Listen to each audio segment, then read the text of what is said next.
Ever get that feeling? Like, the world's kind of on the verge of something big, something shifting. Yeah, totally. I just started this book, Seeing Around Corners, Uh-huh. by Rita McGrath, and she nails that feeling, talks about these strategic inflection points. It's like, how did you go bankrupt? Oh, man. Gradually, then suddenly, right? Right. That Hemingway quote. And what I found so interesting is how she's like, these inflection points, these moments when, like she says, the fundamentals are about to change. It's not like these big, huge things. They're happening all the time. Yeah, they are. And it's funny how often the signs are there, but we just don't, we don't put them together. You don't see them. It's like the innovator's dilemma playing out in real time. Right. What seems obvious in hindsight was, brewing for years. So, okay, I want to get out of theory land, because there's this example she uses that just threw me for a loop. Hearing aids. Not exactly the first thing that screams disruption, Right, exactly. That's what makes it such a good example, right? Yeah. So think about it. Back in the 70s, hearing aids get classified as medical devices. Yeah. Makes sense on the surface, Right, yeah. Seems logical. But then that kicks off all this stuff, new regulations, costs go up. Suddenly, this whole industry is locked into this medical model. All right. And you can just picture, those executives being like, problem solved. McGrath points out these two, almost throwaway lines about these petitions filed with the FDA in 2003. Okay, yeah. Challenging that whole medical device classification, tiny little cracks. Yeah. Nobody would have thought anything of it. And you can't predict what happens next. It's crazy. Now it's Bose, Samsung, Apple, not your typical hearing aid companies all over it. A whole new ballgame. Earbuds, apps, it's Wild, right? they're basically hearing aids in disguise. Totally. And the thing is, it's huge now. This market projected to be worth over $9 billion. No way. From this, a niche little medical thing to a tech battleground. That's wild. Talk about a wake-up call. Right. If you think your industry's safe, forget it. Okay, so we've established that these inflection points, they kind of sneak up on you. They do.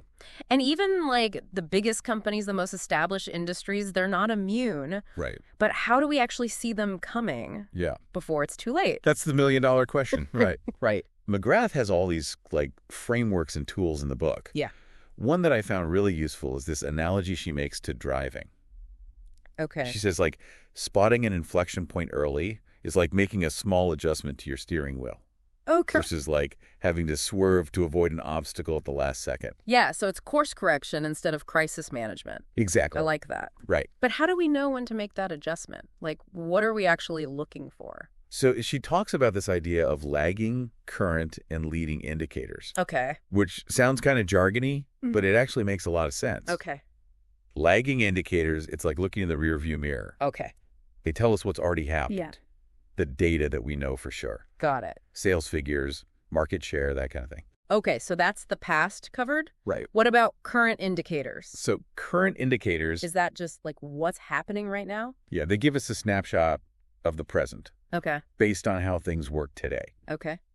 But, and this is a big but, those assumptions about how things work, Yeah. that can actually be what blinds us to the changes that are already starting to happen. Okay, so that's where we get into those blind spots. Yeah, The things that we think we know, but actually might be leading us down the wrong path. Precisely. Okay. And that brings us to leading indicators. Okay, so this is the crystal ball. Right. This is McGrath calls it the crystal ball. Right. But it's not about some mystical prediction. Okay. It's about spotting the subtle clues about the future. The things that might not show up in a spreadsheet, Right. but could be signaling a major shift. Like those petitions with the hearing aids. Yeah. Nobody at the big companies was looking at that oh, this is a threat. Right. But it foreshadowed this massive change. Exactly. And leading indicators, they're often like that. Yeah. Easy to dismiss, Right. especially because they're often qualitative. Okay. Think about those, those weak signals that McGrath talks about. Right. Things like anecdotal customer feedback, Okay. competitor moves that don't quite make sense. Right. Right. Even a weird gut feeling you have that something's off. So you are saying trust your gut over hard data. Not quite. Okay. Data's still important. Okay. But relying solely on data, that's a trap. McGrath argues that sometimes the most crucial insights They come from those softer, more qualitative sources. It's like the numbers are telling one story, Yes. but then you've got this whole other narrative Forget. that's playing out in the background. Yes. In those little details that most people miss. 100%. And those details can often point to a time zero event, which is another key concept in the book. Okay, time zero event. I'm intrigued. Break it down for me. So a time zero event is essentially that moment when an inflection point becomes undeniable. Okay. The game has officially changed. Okay. Think about like when Netflix's streaming business finally overtook their DVD rentals, Right. or when the iPhone made everyone realize like, okay, flip phones are over. Right. Those are time zero events. Those were time zero events. It's like, that's when you're like, okay, things are different now. Exactly. But here's the brilliant thing about how McGrath uses this concept. Yeah. She says we can actually use time zero events to our advantage. Wait, hold on. So you can manipulate time now. Not manipulate time, but I knew those leading indicators were powerful, but like bending the space-time continuum? not quite.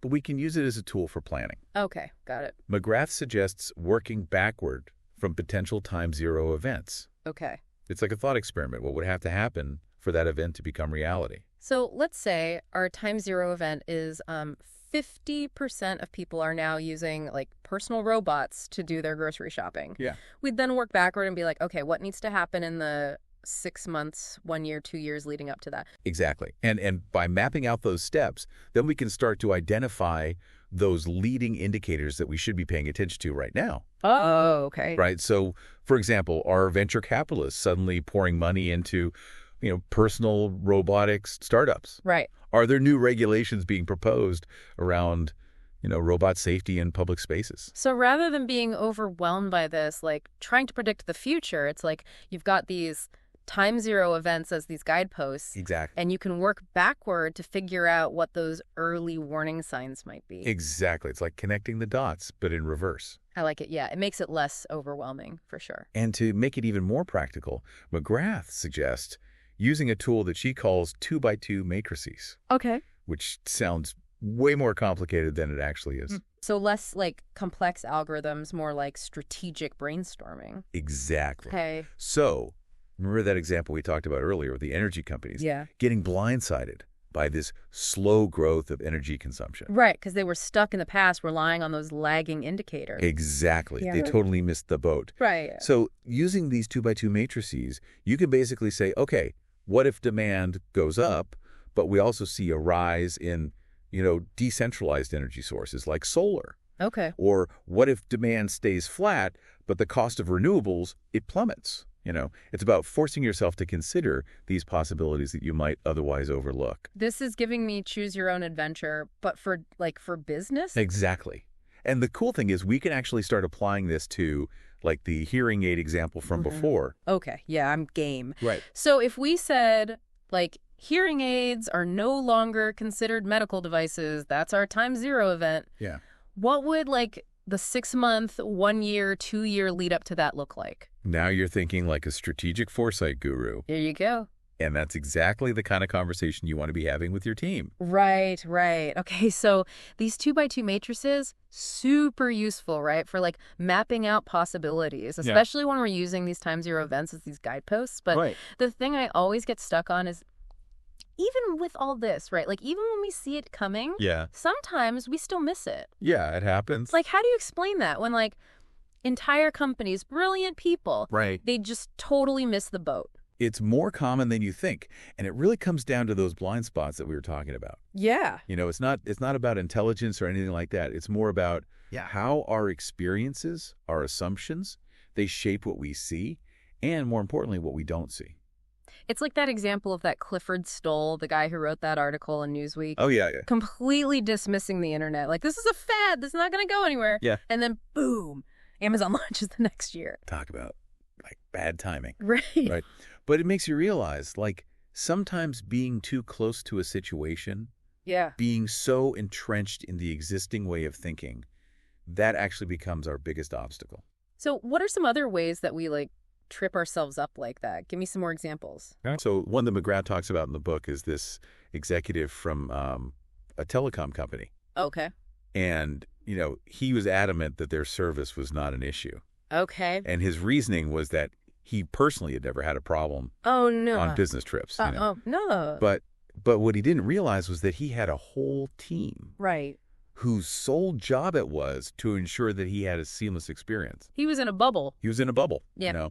So he's completely oblivious to the reality that most customers faced. Wow. And how many leaders are like operating with that, like completely blind to... Makes you wonder, right? What's actually happening. Yeah. And it's not just about executives either. Like, right. Think about, something like online education, right? Okay. Yeah. It started off, very straightforward, right? Film the lectures, replicate what happens in person. Right, just put it online. Exactly. But by clinging to those initial assumptions about how education should work, we maybe missed out on some of the possibilities that this new medium offers. It's like those old car phones that were just like clunky landlines. Exactly. And it took a while to be like, oh, no, a mobile phone can be something totally different. Precisely. It's not just about making calls from your car. Right. So how do we break free, from these mental models? It starts with acknowledging that we all have them. Right. Nobody is immune. Okay. And from there, it's about actively seeking out diverse perspectives, especially from those who challenge our assumptions. So surround yourself with people who are gonna be like, hold on a minute, what about this? Exactly. Even if it makes us uncomfortable. Yeah. And beyond that, we can use those scenario planning tools like the 2x2 matrices to force ourselves to consider different versions of the future that we might not have considered otherwise. So we're stretching those mental muscles, exactly. Being okay with I don't know. Be comfortable with the unknown. It's funny how we talk about these inflection points, they're these big dramatic events, but maybe the biggest shift needs to happen within ourselves first. 100%. I love that. And how we think and how we approach change. And that brings us to the final piece of the puzzle, which is, what do you do when you see an inflection point coming? Because seeing it's only half the battle.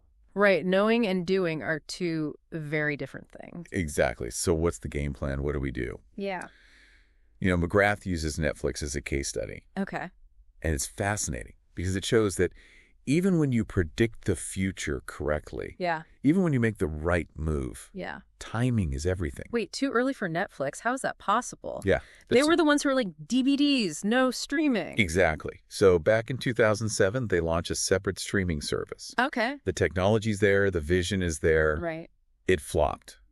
Consumers just weren't ready. Oh, wow. Internet speeds weren't reliable. The content library wasn't there. Right. They lose millions. They have to backtrack. Wow. So even when you see it coming, There's still strategy involved. 100%. It's not just about oh, I'm going to make a beeline for the finish line. It's about knowing when to make the move. Exactly. And what's so fascinating about the Netflix story is they didn't just react to the shift, they shaped it. Right. They became a driving force in how we consume entertainment. Right. They redefined what streaming even meant. They did, yeah. Investing in original content, going global, creating a whole new model. So from this little DVD buy mail company to this global entertainment powerhouse. Exactly. And it's not just about big companies. Right. Think about how this applies to you, your career, your life, Right. Yeah. What are those Netflix-like moves that you could be making? What skills are going to be essential? Yeah. What are our time zero events? Exactly. What are your time zero events? Right.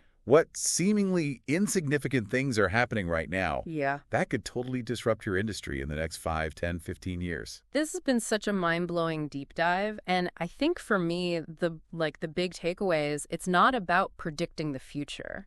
Right. It's about cultivating that adaptability. Yeah. That ability to see around corners and be okay with change. 100%. Whether it's a small course correction or a complete reinvention of what we do and how we do it. That's it. Couldn't have said it better myself. And on that note, I think we'll leave you with one final thought. Okay. The book talks about how the rise of mobile phones killed the digital camera market. Yeah. So what's that seemingly niche product today? Right. That could be the next to go. What's that next extinction event? Exactly. And what are those signs that maybe you're already seeing? Yeah, think about it. Keep your eyes open, your mind's curious. Love it. Always be looking out for those corners.